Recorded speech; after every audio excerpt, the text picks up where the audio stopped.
ที่เพิ่นทักมาแต่พังไทยนี่แหละว่าจะได้เพิ่นให้มาถามว่าซั่นว่าถ้าน้องชายอยู่เพิ่นได้ถามน้องชายเลยแหละว่าเป็นยังไงเพราะว่าเพิ่นว่าให้ไปถามน้องตุ๊กแน่เพิ่นสิขึ้นอยู่บ่คันสิขึ้นอยู่เพิ่นสิเจาะน้ำให้นะเพิ่นเว้านะเพิ่นว่าบ่อยู่แล้วจะถามเพิ่นอีกทีนึงนะเพิ่นว่านะไปถามเพิ่นก่อนเด้อเพิ่นว่าฉันแล้วน้องตุ๊กถามผัวเด้อปรึกษากันเบิ่งเนาะปรึกษากันเบิ่งว่าแนวใดก็โทรบอกอ้ายติดต่อหาเพิ่นอีกทีนึงให้ใส่ น้องมีแผนว่าจะพุกตูบอยู่บ่แม่น้องตุ๊กว่ามีแผนจะพุกตูบอยู่นี้ลังเทื่อน้องตุ๊กว่าบ่อยากขึ้นอยู่ก็จังวางแผนใหม่อีกเทื่อนึงเนาะแม่ลังเทื่อน้องเรื่อง ตุ๊ก ตูบเรื่องพามเรื่องเทื่อน้องตุ๊กว่าเจาะก็บ่ขึ้นดอกมันยากลูกก็สิคอยสิได้แจ้งเพิ่นหั่นนะน้องตุ๊กนั่นแหละแต่น้องตุ๊กตัดสินใจได้อันนี้ก็ได้เลยเข้ามาหาน้องตุ๊กมานี่ก็เลยว่าอันนั้นน้องตุ๊กก็ให้เป็นเข้ามามานี่นะเข้ามาถามเพิ่นพังเห็นดอกน้องตุ๊กมีความคิดเห็นว่าแนวใดซะเนาะคิดว่าจะได้น้องตุ๊กถามผัวก่อนแล้วจะปรึกษากับผัวก่อนบ่แม่นแล้วต้องปรึกษากันก่อนได้บ่าวว่าในคลิปว่าวลาวเฮาว่ามีท่าไปได้ล่ะจักไปเบิ่งรถเพิ่นว่าเว้ากับบ่าวอดเฮาว่าวัดไปได้ล่ะจักแล้วข่อยก็บ่เห็นคลิปนั้นคลิปในช่องว่าวลาววันที่20 FC เม่นมาบอกนะวันที่20น้องเบิ่งอยู่เพิ่นเว้าว่าใดเพิ่นเว้ากับบ่าวอดบ่ว่าว่าใดน่ะกลับไปคนเบิ่งแล้วแหละบ่โดนแล้วบ่โดนแล้วบ่โดนแล้ว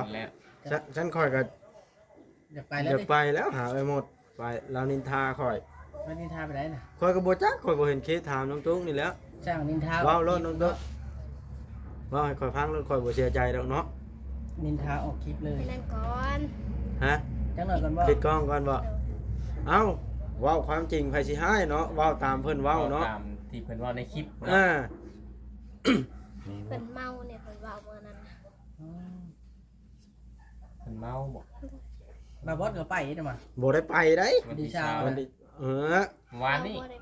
เข้าไอ้น่ะบ่ได้ไปแต่ว่าเบาลาวเอาคลิปนั้นน่ะมาลงวันที่เช้านะแต่มื้อเบาลาวไปผู้เดียว FC ผู้หวังดีค่อยแล้วเพิ่นเม่นมาบอกค่อยเห็น2-3เม่นเพิ่นบอกมาเตือนอย่าลืมกดติดตามเพื่อเป็นกำลังใจให้ผมด้วยนะครับทุกคนขอบคุณมากๆพี่น้องสบายดีพี่น้อง FC เบิดสุขุสุคนเปิดภาพขึ้นกับตอนนี้อยู่ที่ดินพี่น้องเอ้ยอยู่ที่ดินของน้องตุ๊กเตรียมสิปลุกตูบใส่ว่าซั่นเพราะว่าแต่ค่าครึ่งมานี่เพิ่นสิปลุกเฮือนบ่อนนี้เพิ่นกะเตรียมอนามัยจูดแล้วเด้พี่น้องอันเด้ต่อแดดตอนนี้ก็ได้น้องตุ๊กเพิ่นว่าสิอยู่พี่จนลูกใหญ่ว่าซั่น เพิ่นสิปลูกใส่พลานบางหินนี่เลยอาศัยมันวางเดินหินนี่เลยนะพี่น้องเอ้ย ไปเบิ่งน้องตุ๊กกัน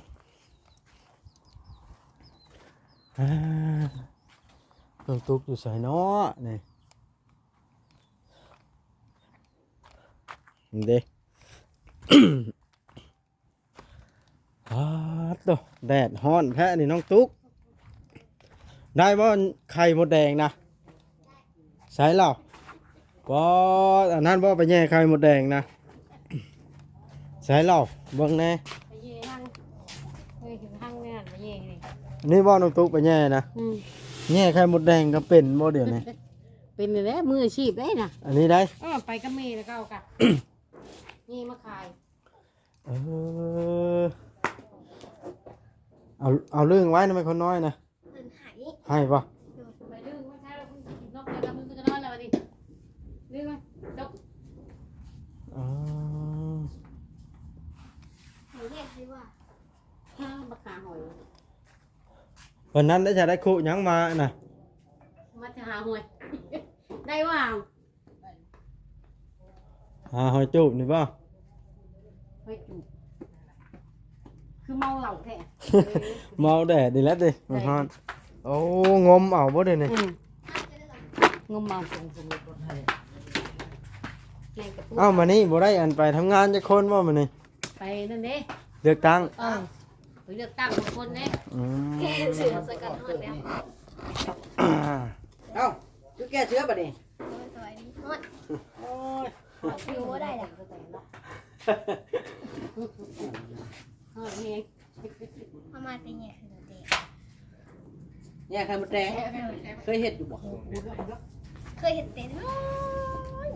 ไปยังได้ยังน่ะหอย เคยเห็นแต่ในเนาะ ได้ละได้หลายเติม เอาไปแน่ มีรถอันนี้ รถติ๊ก รถ เหมือนพี่นะ ชิมบ่ได้ห้ามชิม เหมือนละพัน หน่วยละ1,000 บา ไป ท เฉยได้น่ะแง่ไข่มดแดงก็เป็นคนจะได้จังแง่ไข่มดแดงก็ได้ กูได้ไปเย็นนกตุ๊กบ่ โดย ฮะ โดย คือเก่งสบายดีเนาะ โดย สตางค์ให้หมดไป บอ คือเก่งแค่ไปเย็นก็ได้ ให้แม่มันตาย ทางแดดให้แม่มันแดงตายว่าอะไรก็ได้ เมย์มันออกนะเนาะ น้องตุ๊กไปแง่ก็เป็ดเนาะเป็นมืออาชีพแบบนี้นี่เอายังให้ตรงนะสวิงบ่ นี่นั่น ฮะ หัวขาด หัวขาด ขาดไป ป เย่ วดโบขาดแล้ววะหัวขาดมันก็ปิวไปรู้เฮียที่มันเลยเนาะ เมย์ ยิ้มเอา เราสิมาให้ได้กินแกงบ่ มาอ้างพ่อแพ้ เออ หาอยู่ น้อง หา ตุ๊ก กิ ไป น ต่อยใช่น้องตุ๊ก นี่ มันก็ตายแล้วน้องตุ๊กก็จะไปตากแดดเมย์มันก็บ่ออกแล้ว พัดออกมันก็ออกละ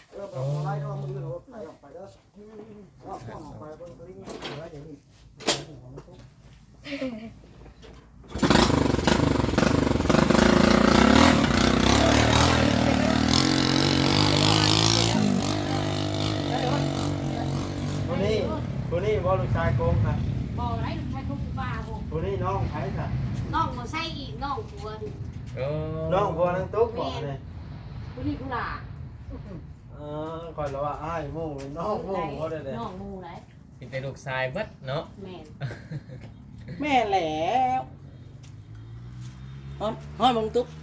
เล่นเลือกตั้งบอกบ่ได้เลือกแล้วยังอายุบ่ฮอดเนาะ ยัง มาเลือกผู้นี้มาฮอดมาหลาเขาเลือก เป็นคาถาเลือกตั้งเลยบ่ได้ไปเวียกอึ้งเลยบ่บอกว่า แม่นอึ้งเลย นะเสียดายเห็นคนน้อย ว่า นอนตลอดได้นี่ เขาน่ะเขาหมดเดียงหมดเดียงเขากับปัดที่อยู่แล้วหมดเดียงเกือบขวางเธอหนึ่งเกือบไม่ได้กินสัก มาแต่เลือกตั้งแล้วเนี่ย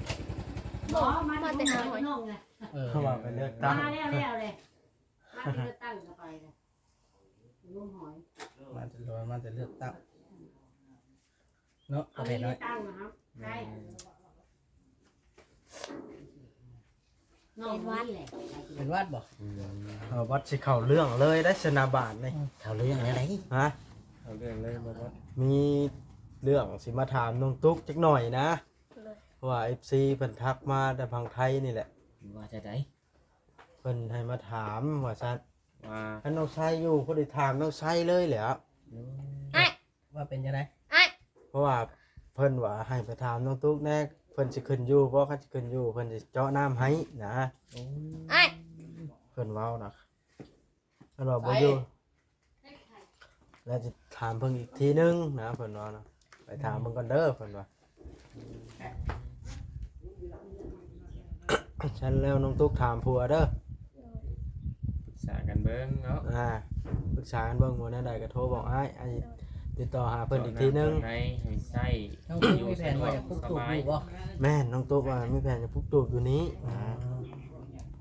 ลังเทือน้องตุ๊กว่าบ่อยากขึ้นอยู่กับจังวางแผนใหม่อีกเทื่อนึงเนาะ แม่นั่นเทื่อน้อง เรื่อง ตุ๊ก ตูบเรื่องพาม เรื่องเทื่อน้องตุ๊กว่าเอ้ยเจาะก็บ่ขึ้นดอกมันยากลูกก็สิคอยสิได้แจ้งเพิ่นหั่นนะน้องตุ๊ก โดย นั่นแหละแต่น้องตุ๊กตัดสินใจได้อันนี้ก็ได้ โดย เลยเข้ามาหาน้องตุ๊กมานี่ก็เลยว่าสิอันนั้น น้องตุ๊กก็ให้เป็นเข้ามามานี่นะเข้ามาถามเพิ่นพังแต่ดอกน้องตุ๊กมีความคิดเห็นว่าแนวใดซะเนาะ คิดว่าจะได้น้องตุ๊ก ถามตัวก่อน แล้วจะปรึกษากับผัวก่อนบ่ โดย อืม แม่นแล้วต้องปรึกษากันก่อนได้บ่าวว่าหนา ปรึกษากันเบิ่งคันว่าได้คำตอบแล้วบ่ได้ก็ โทรหาเธอหนึ่ง โทรบอกอ้ายคันว่าโอ้ยมันยากแล้วอ้ายเอ้ยบอกเป็นอยู่ดอก แต่ว่าอีกแค่นั้น คันว่าโอ้ยขึ้นอยู่ล่ะก็โทรบอก โดย บ่แม่นได้สิว่าบ่ขึ้นอยู่ก็เว้าว่าสิขึ้นอยู่เจาะแล้วล่ะบ่ขึ้นแบบนี้นะเพิ่นอ้ายนี่ได้สิถูกด่าบาดนี้เนาะมันเป็นตัวเพิ่นนะ เพิ่นก็สิเสียใจได้เนาะ สมมุติว่าชุบเจ้าบ่จะขึ้นอยู่แล้วโทรแจ้งก็แจ้งทางบ่าวว่าแจ้งเพิ่นไปอีกทีทั้งเทื่อเพิ่นเฮ็ดตู้ให้ก็มีได้เนาะ แม่น ว่าเพิ่นตั้งใจสิช่วยอยู่เด้ แม่ ได้ น กัน นั่นเถื่อเพิ่นว่า ตูบนี่เช็ดตูบแบบได้น้องตูบตูบ ว่างเขาย่างเข้ามาเด้ ตูบธรรมดานี่บ่ โดย ตู้มูก ตูบมูกนี่บ่พาก เฮา ระ ดี จาดพากระจาดแอมเนาะ โดย จังสีจักข้างละ5-6แผ่นนี่บ่ข้างละ5แผ่นบ่ มีเราคุกแพงอยู่เทิงพูด มี6แผ่นแล้ว โดย เอาอีกจัก5-6แผ่นเนาะ โดยเอามาเปิดคุกแพง อันนี้ในความคิดเห็นของอ้ายว่า ถ้าขึ้นไปอยู่เพื่อนนี่มันเป็นจังไดเนาะ บอกเหตุผลให้พ่อแพทย์ฟังหน่อยกว่าน้องตุ๊ก บอกให้ บอก อยาก รถ ไป อยากไผ กับน้ เออ แม่นแล้วเรามีลูกน้อยเด้บ่แม่นเป็นใจนะ จากที่ข่อยฟัง ก็แม่นอยู่ไปว่า ปู่ย่าเพิ่นเว้าว่านี่สะย่านน้องตุ๊กเดี๋ยวบ่กุ้มลูก โอ้ปู่ย่าก็เป็นห่วงแน่ลูกยังน้อย ปู่ย่าเพิ่นเป็นห่วง แต่ว่าน้ำนี่คือผู้รักผู้ใหญ่เพิ่นว่าสิเจาะให้อยู่เนาะ ำเพื่อนหายแท้ไหนบางคือ ให้บ่ เว้าแล้วใหม่แล้ว ว้าวไปอีกแล้ว คนน้อยนะให้ นั่นแหละจังว่านะพ่อแพทย์กำลังเข้าเรื่องเนาะ อืม คนน้อยให้เมื่อคืนนี่ ให้ เออ ไม่ยาเลยบ่อยากให้อย่างนั้นปานใดเนาะลูกใหญ่ก่อนใครแน่อยู่ใกล้นี่แหละพอใกล้หูใกล้ตาว่าง่ายซะกันค่ำกลางคืนก็มองเบิ่งเนาะว่าง่ายก็ได้เราพูดไกลกันแน่ เนาะ ฮะ โดน เก่งจริงนะสำนวนความแล้วนะเนาะ มีรอบนี่บ่าวจ่อยนั่นเนาะ มีเหตุผล มีเหตุผล เป็นนายนั่งตุ๊กเป็นนั่นใดก็ แล้วแต่เจ้ากับผัวสิตัดสินใจเด้อ โดย จ้าน้องตุ๊กนี่เขาหลดอันนี้ ว่าว่า เปิดพ่อนะ แล้วก็คันว่าเจ้าให้คำตอบนั่นใดข่อยก็สิได้โทรแจ้งเพิ่นหั้นนะ โดย เพราะว่าเดี๋ยวนี้นะเพิ่นก็ยังบ่ได้ส่งเงินมาเพิ่นว่าให้ไปถามก่อนเด้ โดย เนาะพอลูกแพทย์ แม่น มาถามเบิ่งว่าคันเพิ่นบ่อยู่แล้วก็เพิ่นสิคิดจังไดแจ้งไปแล้วก็แล้วแต่เพิ่นได้บาดนี่เนาะ โด แม่ ย ถามเบิ่ง แม่นแล้ว ว่าน้องตุ๊ก เพราะคันสมมุติว่าเจ้าบ่แนวใดก็บ่ขึ้นอยู่แล้วสิใครบ่าวบอสเสนอเพิ่นแล้วเทื่อเพิ่นปุ๊บตุ้มให้เนาะ โดย แม่นแล้ว ถ้าเพิ่นตั้งใจช่วยเด้ บางทีเพิ่นได้เว้าแล้วเพิ่นสิช่วยจนสุดก็มีได้เนาะ แม่น เพิ่นบ่เปลี่ยนใจก็มีได้เทื่อเพิ่นว่าคันจะเกิดว่าน้องเพิ่นบ่อยู่ก็ปุ๊บอัน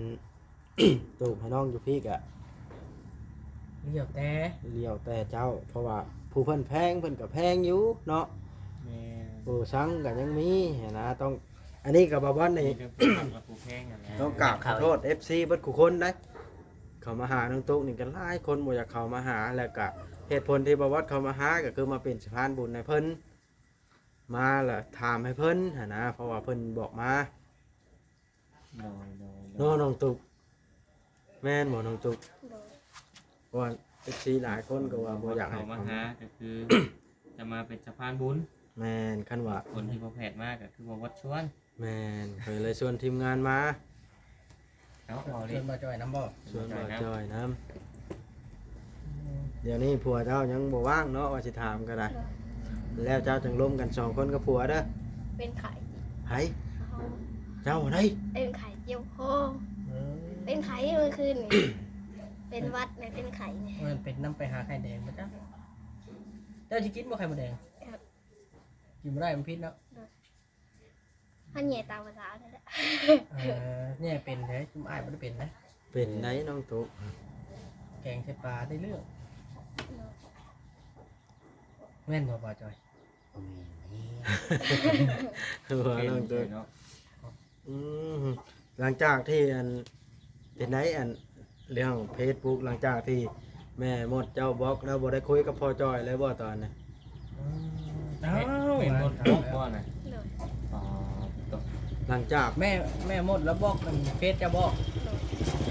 แม่หมดสมชื่อดี แม่มุด นี่แหละ เจ้า FC อันนั้นพร้อมไหม นะ FC แม่นบอกข่อยว่า แม่หมดนินทาข่อยในคลิปว่าวลาวเฮาว่า มีท่าไปไหนล่ะ จักไปเบิ่งรถเพิ่นว่าเว้ากับบ่าวอดเฮาว่า ปากว่าวัดไปไหนล่ะ จักแล้วข่อยก็บ่เห็นคลิปนั้นคลิปในช่องบ่าวลาววันที่20 FC แม่นมาบอกนะ วันที่เศร้าเราเบิ่งดู เพิ่นเว้าว่าไดเพิ่นเว้ากับบ่าวอดบ่เว้าว่าไดน่ะ กลับไปคนเบิ่งแล้วแหละ โดน บ่ โดนแล้วบ่โดนแล้วบ่ โดนแล้ว แล้ว ฉันข่อยก็ อยากไปแล้ว จะ ดิ ไปแล้วหาไปหมดไปแล้วนินทาข่อย วันนินทาไปไหนล่ะ ข่อยก็บ่จักข่อยบ่เห็นคลิปถามน้องตุ๊กนี่แหล้ว ช่างนินทา เว้ารถน้องตุ๊ก